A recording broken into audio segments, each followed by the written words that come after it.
जहां उत्कृष्टता आ जाती है, विशेषता आ जाती है, विशिष्टता आ जाती है, वहां समझ लीजिएगा साधकजनों की अभिमान सक्रिय है।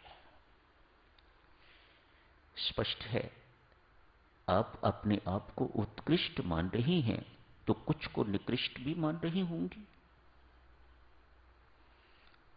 जहां देवी ये काम हो देखने को मिले, वहां समझ लीजिएगा कि अभिमान काम कर रहा है। तनिक सोच के देखो मेरी माता और सज्जनों, दिन में कितनी बार हम धोबी बनते होंगे। कैसे बचाव हो हमारा। हमारी साधना सारी की सारी इसी काम में नष्ट हो जाती है और हम एक बैंकक्रप्ट जैसे, कंगाल जैसे घूमते फिरते हैं। हाथ में लंबी लंबी मालाएं भी लिए हुए, उसके बावजूद भी हमारे पास कोई कमाई दिखाई नहीं देती। कमाई तो वत्स अपना रंग दिखाती है, कमाई तो भीतर बाहर से आपको परिवर्तित कर देती है। यदि कमाई भीतर से आपको मालामाल रंगारंग कर देती है तो बाहर से भी आपको रंगीला बना देते हैं। यदि ऐसा नहीं हुआ है तो समझना चाहिए कि हमारी कमाई इस धोबीपने में नष्ट हो रही है।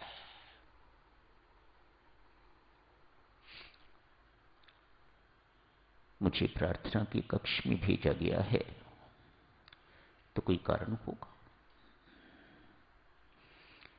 इतनी उच्च सेवा परमेश्वर की कृपा से मिलने के बाद यदि सोच इस प्रकार की हो जाए तो कितने दुर्भाग्य की बात है। आपको किसी को कहा जाए आप अपना जीवन प्रार्थनामय बनाइएगा, हर एक को भी कहा जाता है, बेहतर यही है यहीं बैठ के जो कहना है सो कह लो। किसी इंडिविजुअल को कहना मानो मुझे पश्चाताप करना पड़ता है बाद में, ये मैंने क्या कर दिया। जिस इंडिविजुअल को किसी को कह दिया वह तो मेरे सिर पर नाचेगा।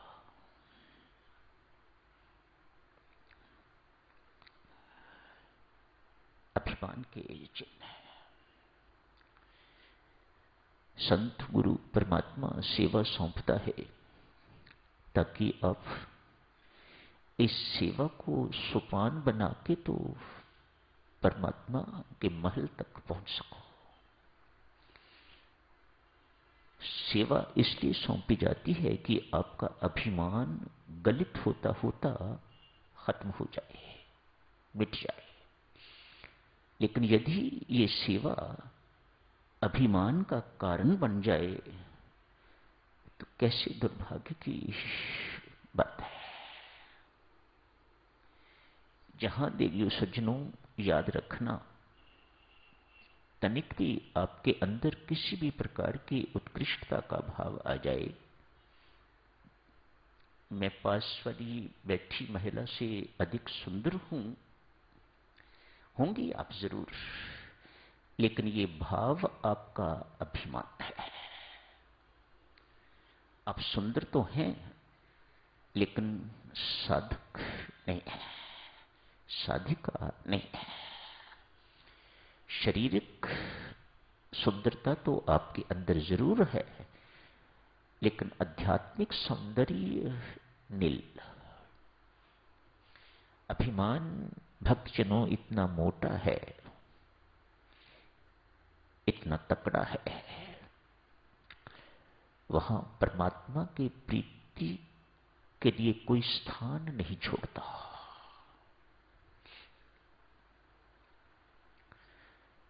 सब विकार जितने भी हैं उनके होते हुए परमात्मा का मिलन हो सकता है। वे सब इकट्ठे भी हों, सब के सब इकट्ठे भी हों तो भी परमात्मा का मिलन हो सकता है। अभिमान अकेला ही पर्याप्त है, वह कभी परमात्मा से मिलन नहीं होने देगा।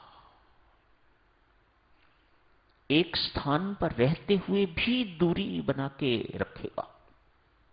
मोटा तन अभिमान का, स्वामी जी महाराज फरमाते हैं, मोटा तन अभिमान का।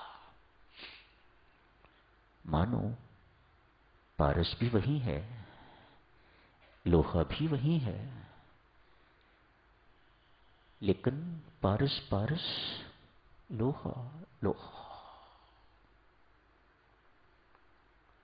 बिन स्पर्श लोहा सोना नहीं बन पाएगा। और ये स्पर्श ना होने देने वाला अभिमान है।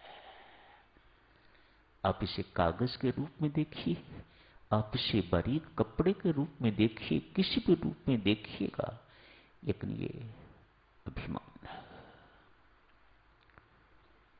परमात्मा की मेहरबानी देखो देवियों, वह कैसा है, हम कैसे हैं, वह कैसा है। आपने आज पढ़ा, भगवान श्री सुग्रीव की शरण में गए हैं। प्लीज एनालाइज, सुग्रीव राम की शरण में नहीं आया है। राम सुग्रीव की शरण में गए। ऐसी बड़ी सरकार जो अपने जीवन से, अपने कृत्यों से एक साधक को साधक बनना सिखाती है। ऐसे बनो, ऐसे बनो। सारा संसार मेरी शरण में आता है, मैं सुग्रीव की शरण में जा रहा हूं। आज शरण में गए भी हैं, परीक्षा भी दी है भगवान ने। 7 शाखों के पेड़ों को बींदा है, परीक्षा दी है, परीक्षा पास की है, तो सुग्रीव ने इन्हें शरणागत स्वीकार किया है। ऐसी सरकार कहां मिलेगी, ऐसे राम कहां मिलेंगे। तो देवियों, यही समाप्त करने की इजाजत दीजिएगा। धन्यवाद।